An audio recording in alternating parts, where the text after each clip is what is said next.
Long ago, in a small village in the eastern Nigeria, lived a small young orphan girl named Olushi. She was 13 years old and looked very small for her age. Olushi stayed with her uncle, who sold her to a wealthy family instead of sending her to school. From that day, Olushi's childhood ended.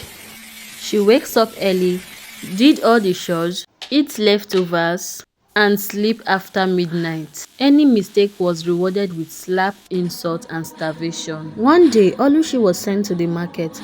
With the money, she decided to run for her life. She boarded a bus going to Anambra State, Nigeria. At just 15 years, she stepped into the bustling Onitsha market, believing she could use the money left to start trading and surviving. But Olushi was robbed by thieves who pretended to help her.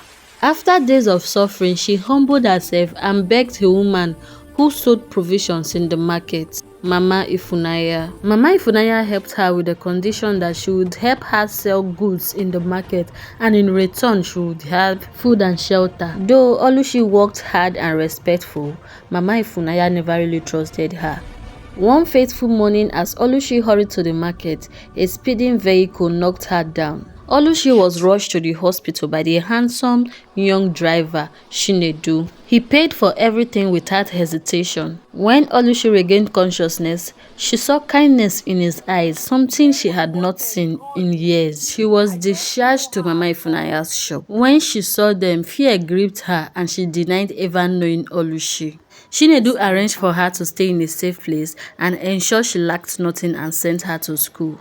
Years later, she completed her O-level education, growing into a graceful, intelligent woman. Her past no longer defined her, her resilience did. Through time, respect blossomed into love, not forced, not rushed, but earned. When Olushi became of age, Chinedu asked for her hand in marriage. Olushi returned to her village not as a slave, but as a queen. On this day of her marriage, Olushi remembered how she suffered. She was just a child, yet sold out for slavery. But today is the happiest day of her life because Chinedu was not just rich, he was wealthy, powerful, and connected. With much evidence, he exposed the uncle and the wealthy family who bought Olushi like a property. And the law took its course. They were disgraced and arrested. As Olushi stood beside her husband, tears rolled down her cheeks, not of sorrow but of victory.